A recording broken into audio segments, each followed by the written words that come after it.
Bonjour tout le monde et bienvenue sur Alpha, donc toujours pour notre chapitre UJRP. Alors donc pour cette vidéo, on va parler des tables qui sont utilisées au niveau du protocole EIGRP. Alors donc le plan pour cette vidéo, on va commencer par la table des voisins ou bien la neighbor table. On va passer à la table topologie et on va finir par la table de routage. Alors donc première étape. Pourquoi on commence par la table des voisins? Parce que c'est la première table que le protocole UJRP va construire. Donc première étape, au moment où je configure le protocole UJRP au niveau des routeurs. Donc si on prend cette topologie comme exemple avec les trois routeurs, donc R1, R2 et R3, avec des interfaces low-back au niveau de chaque routeur qui vont symboliser des réseaux LAN. Donc c'est comme si on avait des réseaux LAN directement connectés au niveau de chaque routeur. Donc au lieu de mettre un switch et par exemple un switch pour chaque LAN et mettre des PC avec des adresses IP. Donc on peut simuler tout ça avec des interfaces low-back. D'accord? Donc avec des réseaux ou bien des sous-réseaux différents derrière chaque routeur et des liaisons entre les paires de routeurs. Donc ici par exemple entre R1 et R2. Donc on a une liaison Ethernet point à point. Donc avec cette plage d'adresse IP 172.16.1.0 et une liaison point à point entre le R1 et le R3.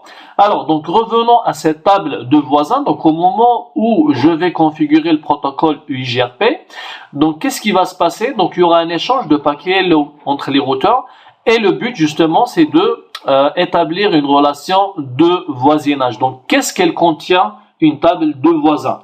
Donc simplement, elle contient la liste de tous les voisins du routeur, c'est-à-dire tous les routeurs qui sont directement connectés et qui sont configurés avec le protocole UIGRP. Donc si je me mets au niveau du routeur R1, si tout va bien, si tout est bien configuré, donc je vais voir combien de voisins ici, je vais voir 2 voisins. Donc je vais voir le routeur R2 et le routeur R3 comme voisins. D'accord?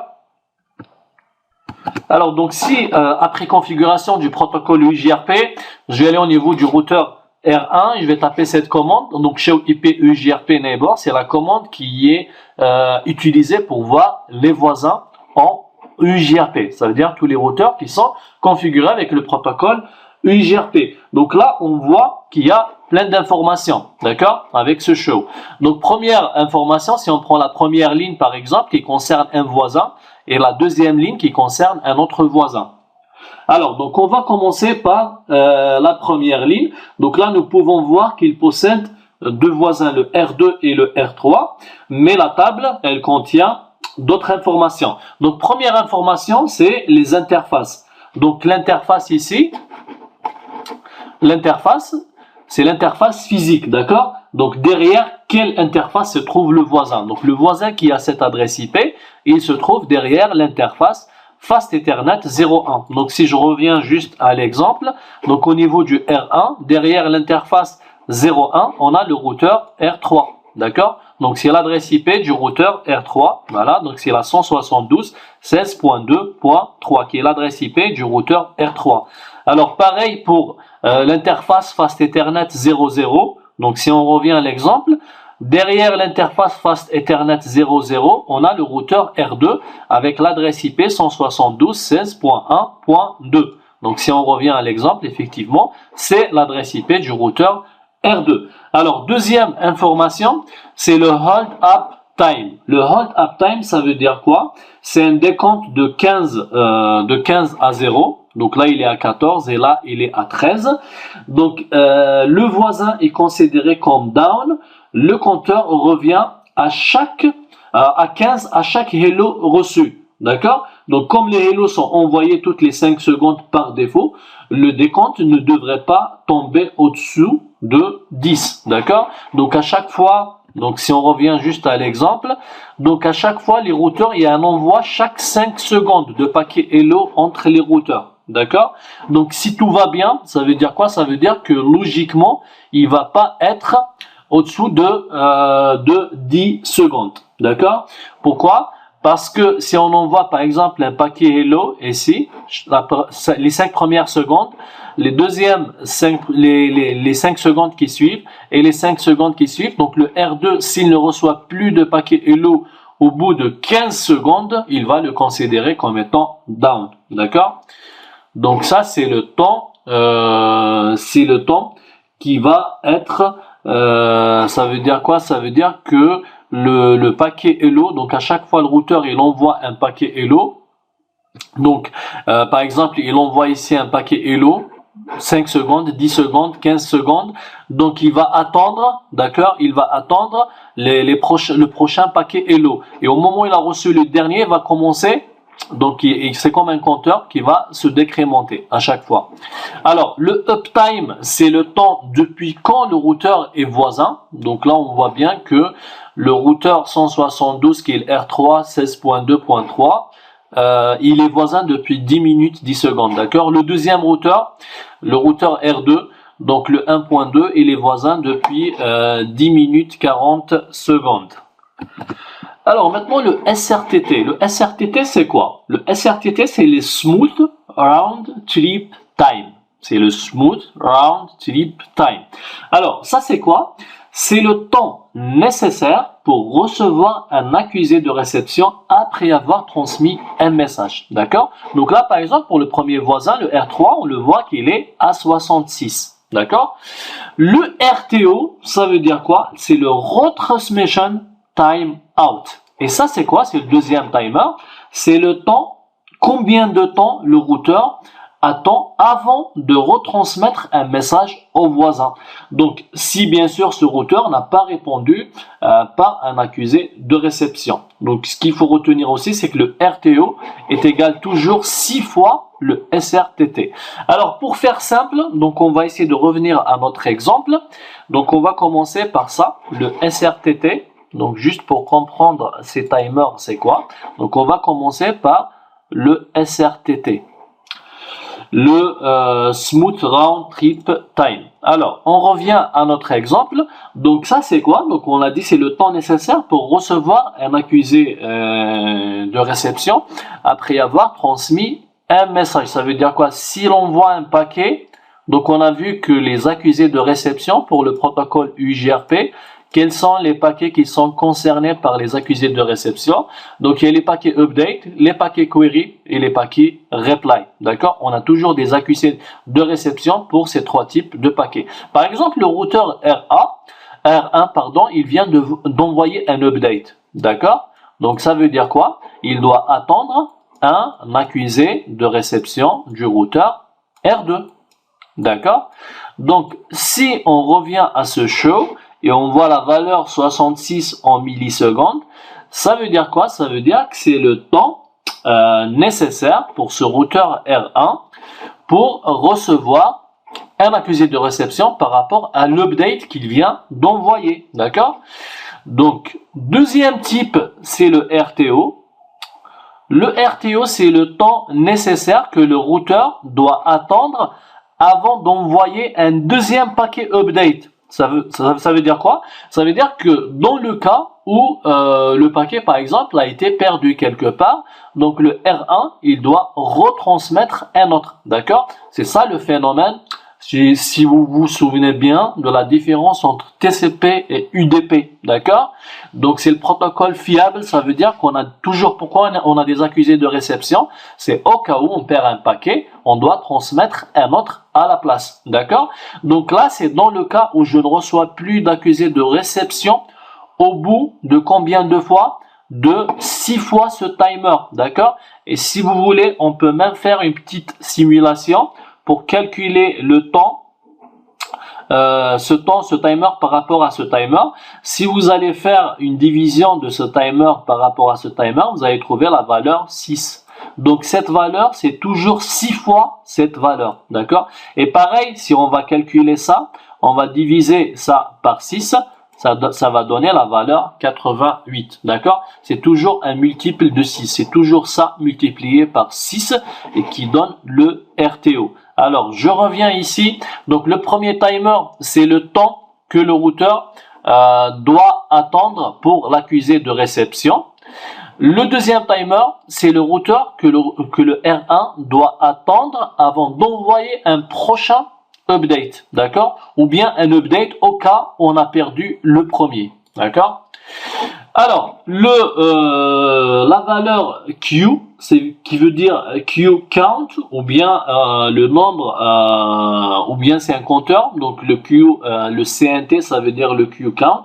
Donc combien de paquets sont en attente d'être transmises, d'accord? Donc s'il y a beaucoup de paquets dans la queue, ça veut dire quoi? Ça veut dire qu'il y a une congestion. Donc là on voit qu'il y a 0, ça veut dire que tout est bon pour notre routeur. Dernier paramètre, c'est le sequence number. Sequence number, c'est le compteur. Le compteur il augmente à chaque mise à jour reçue par le voisin. Ça veut dire que si je viens de recevoir une mise à jour à partir de R2, et là, je suis au niveau de la ligne R2. Donc, le routeur, il va augmenter ce compteur de 1. D'accord? Donc, à chaque fois qu'il y a une nouvelle mise à jour. D'accord?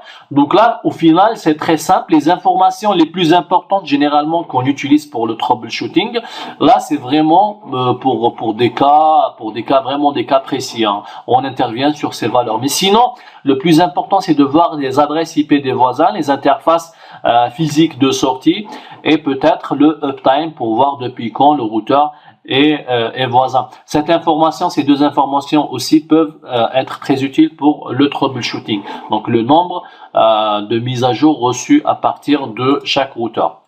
Alors, deuxième, donc là on voit bien en détail donc tout ce qu'on vient de dire, paramètre par paramètre. Donc pour résumer l'interface, premier paramètre c'est l'interface physique avec le voisin.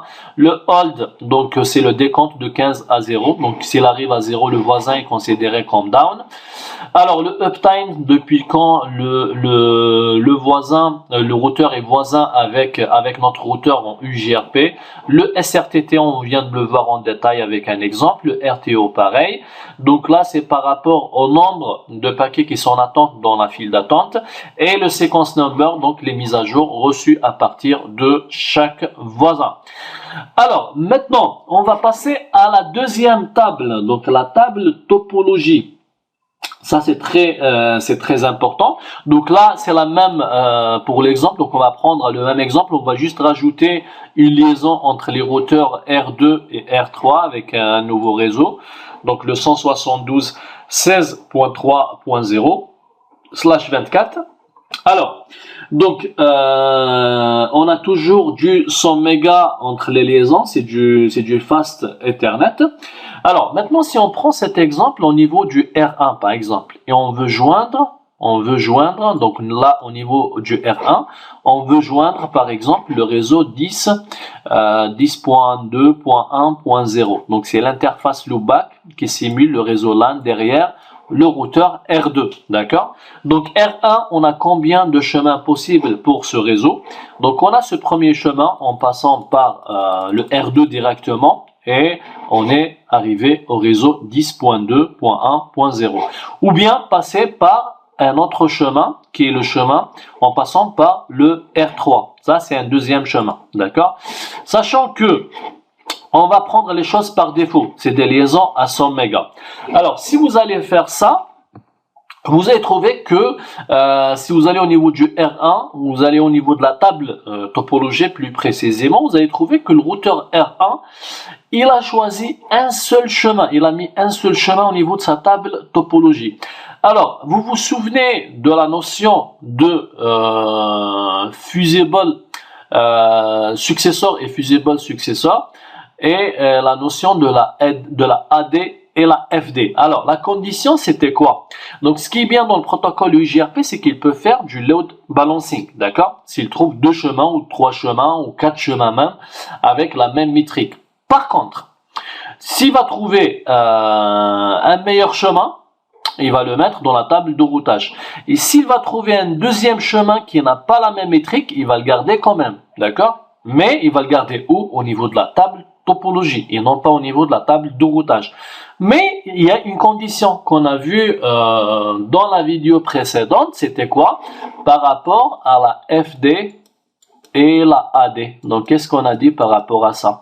La condition c'est quoi? Donc ça c'est le premier chemin, c'est le meilleur chemin, c'est clair, il va le prendre. Mais la question qu'on se pose maintenant, est-ce qu'il va prendre ce chemin? Il va le mettre au niveau de la table topologie ou non?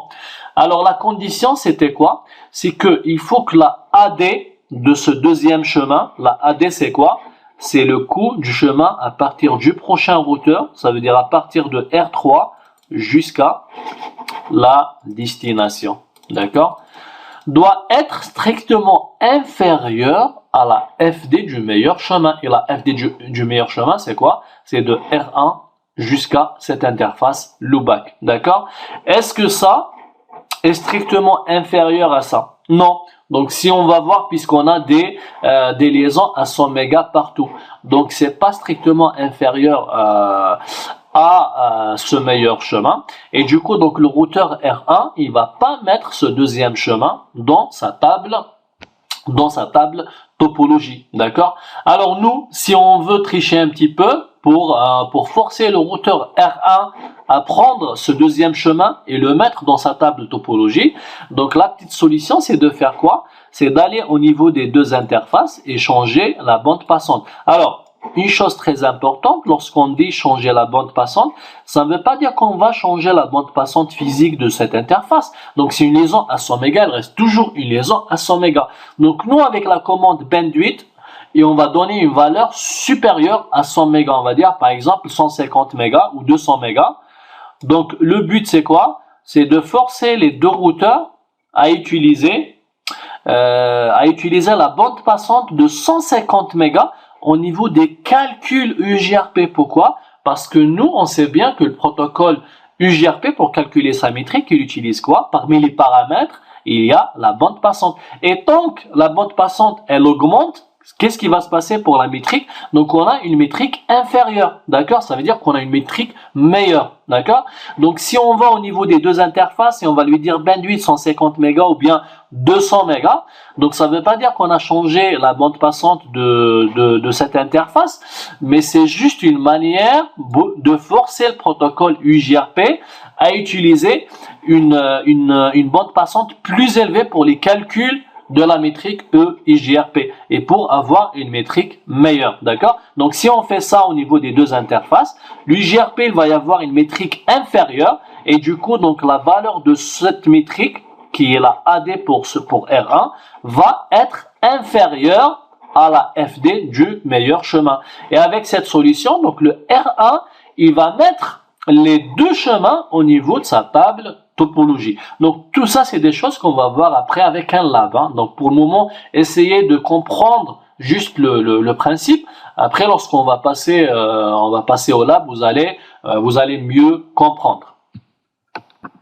Alors maintenant on va voir la table topologie. Donc si on va au niveau du routeur R1 et on va taper la commande, alors là c'est do show IP UJRP topologie, donc en mode configuration globale. Donc on peut taper cette commande. Pourquoi? Si on met show IP UJRP topologie, donc il va pas accepter cette commande. Donc soit qu'il faut sortir à partir du mode configuration et taper la commande show IP UJRP topologie, ou bien si vous êtes déjà en mode configuration globale, donc pour éviter de sortir, vous pouvez taper directement condition de mettre un do juste avant. Alors do show IP UJRP topologie. Donc on va nous concentrer juste sur ces deux parties. On va commencer par le réseau, le premier réseau. Donc l'exemple qu'on vient de voir, le 10 par rapport au 10.2.00/22, qui est ce réseau, ou bien qui est le résumé de ces trois réseaux. D'accord? Alors, donc pour aller au réseau 10.2.0/22, on a deux chemins possibles au niveau de la table topologie.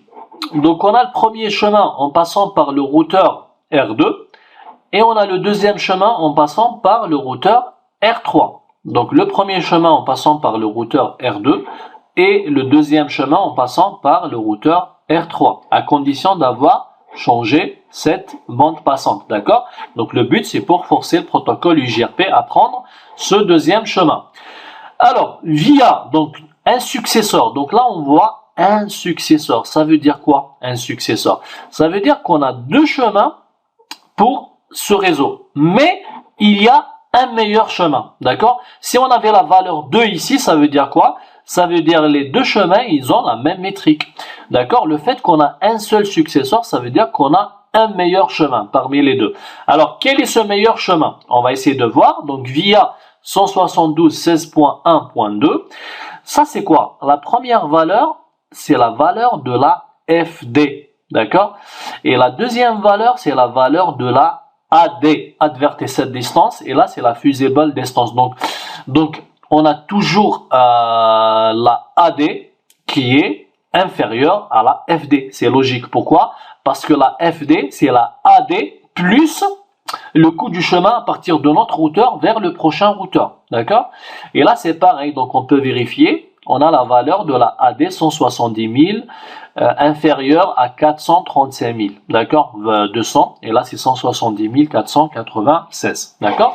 Après, on a les interfaces physiques. Ça veut dire quoi? Ça veut dire que pour joindre ce voisin, il faut passer par cette interface physique. Et pareil, donc pour joindre ce voisin, il faut passer par cette interface physique. Maintenant, le routeur, quel est le meilleur chemin entre les deux? Autrement dit, quel est le successeur? D'accord? Pour utiliser les mots techniques du protocole UJRP. Donc, le successeur, c'est celui qui a la métrique la plus faible. Et dans le cas du protocole UJRP, la métrique, c'est quoi? C'est la FD. Donc, quelle est la valeur inférieure entre ces deux? C'est la première valeur et c'est logique. Pourquoi? Parce que c'est le premier chemin en passant par le R2. C'est le meilleur chemin. D'accord? Le deuxième chemin, le deuxième meilleur chemin, c'est en passant par le routeur R3. Ça veut dire que au niveau de la table de routage, le routeur, il va mettre quelle valeur? Il va mettre la valeur ou bien quelle ligne il va mettre cette première ligne en passant par le routeur R2. Et si on a un problème au niveau de ce chemin, le routeur, il bascule directement au niveau de ce deuxième chemin. D'accord? Alors, deuxième cas, c'est par rapport au réseau 172.16.3.0 qui est ce réseau. Le réseau qui est entre le routeur R2, et le routeur R3, donc ce réseau. D'accord? Donc à partir de R1, on le voit ici. Donc quel est le meilleur chemin qui mène vers ce réseau? Sachant qu'on a les mêmes bandes passantes ici. C'est du 100 mégas, c'est du 100 mégas, on n'a pas changé. D'accord? Donc le meilleur chemin, c'est les deux. Pourquoi? On a la même métrique. La même métrique pour les deux chemins, pour ce réseau en passant par les deux chemins. Donc automatiquement le routeur, donc là on le voit, pour joindre le réseau 172.16.3.0/24, on a deux successeurs, deux meilleurs chemins, d'accord? Ça veut dire deux chemins qui ont la même métrique et on le voit ici. Donc la métrique c'est quoi? C'est la FD et là on voit qu'on a la même valeur, donc 307 200 et la même AD. D'accord? La AD, c'est quoi? Si on revient à cet exemple, c'est le coût du chemin à partir du prochain routeur, en passant par ce chemin.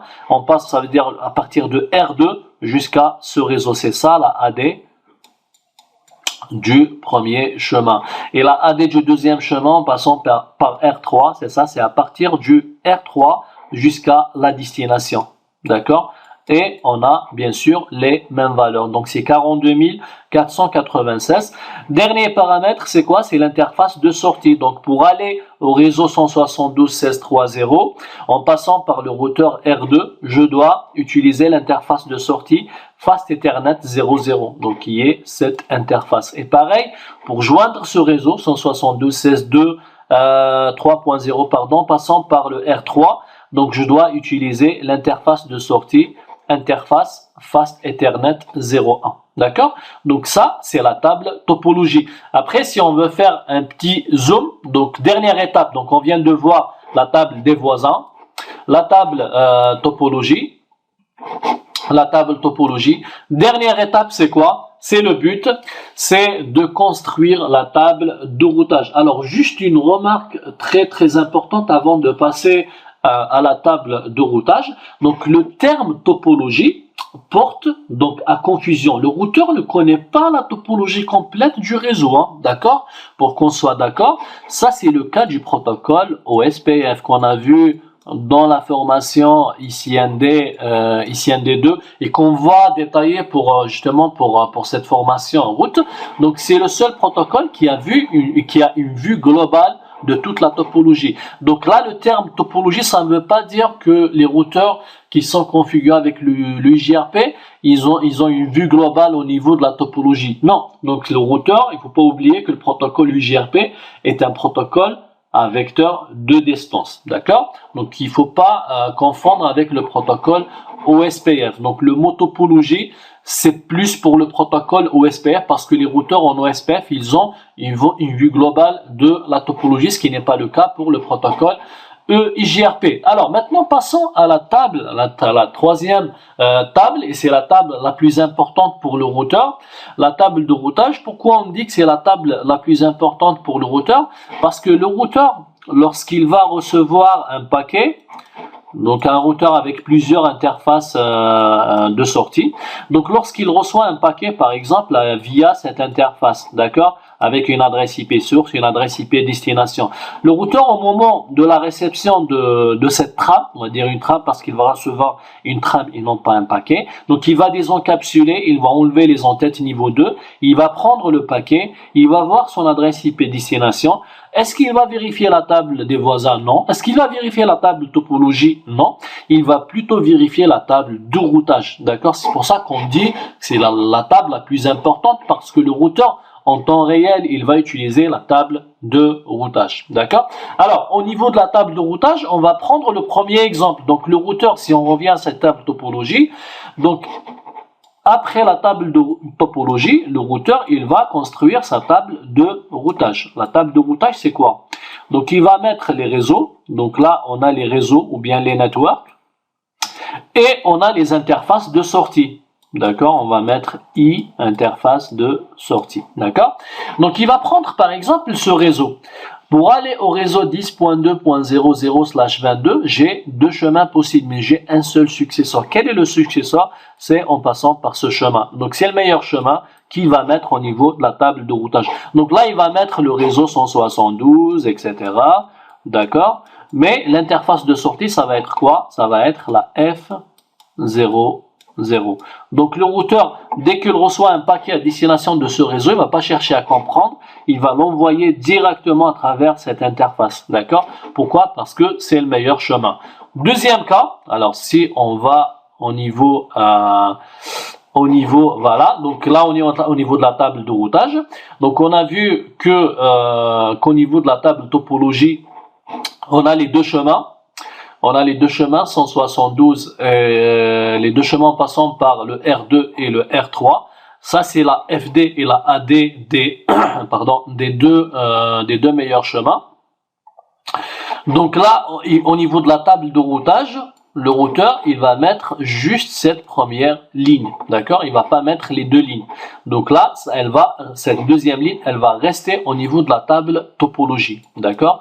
Donc ça, c'est au niveau de la table topologie. Hein. Donc si on veut construire la table de routage, donc on va mettre juste, donc si c'est la table de routage, on aura une seule ligne. D'accord? Donc ça, c'est les réseaux et ça, c'est les interfaces de sortie. Donc là, on va voir le réseau 10.0.0.0/22 avec l'interface de sortie. Quelle interface? Donc la Fast Ethernet 0/0. D'accord? Une seule ligne pour ce réseau au niveau de la table de routage. Alors, par contre, pour le deuxième réseau, donc si je reviens vite fait à cette table topologie,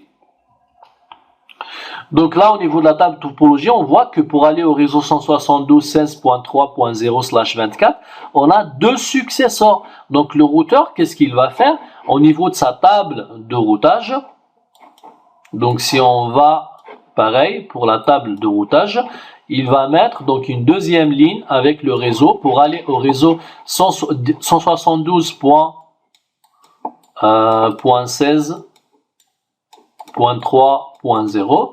On a deux interfaces de sortie, la Fast Ethernet 0.0 et la Fast Ethernet 0.1. Pourquoi?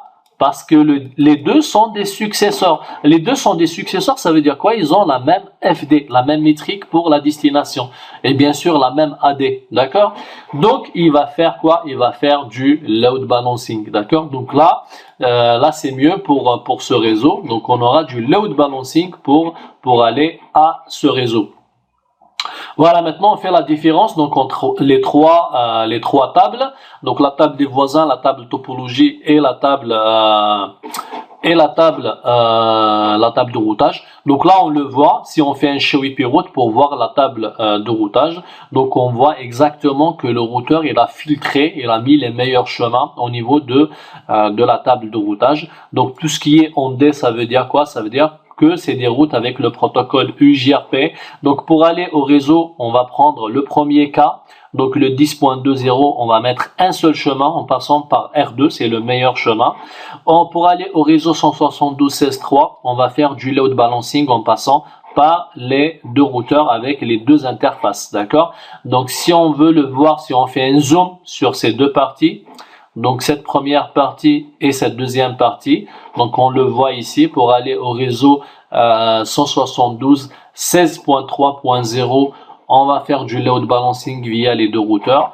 Pour aller au réseau 10.200/22 qui est derrière le routeur R2, donc on va prendre le meilleur chemin en passant par le routeur R2. Alors on revient juste à la table topologie. Donc là c'est juste pour vous expliquer une chose. Donc le P ici au niveau de ligne. Donc le P ça veut dire quoi? Le P signifie que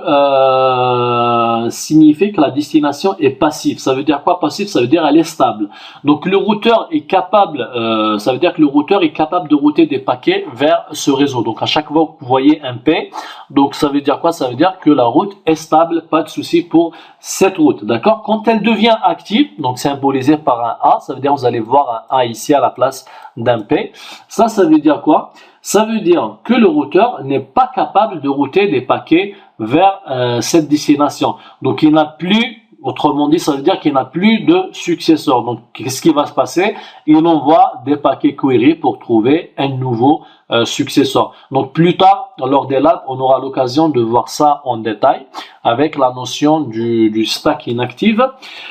Voilà, donc on est arrivé à la fin de cette vidéo. Donc nous avons fini la partie théorique sur le protocole UJRP. Nous avons vu quand même une bonne partie des notions théoriques à connaître. Donc certaines notions plus avancées seront abordées plus tard dans d'autres vidéos. Maintenant, on doit passer à la pratique et je vous donne rendez-vous pour la prochaine vidéo.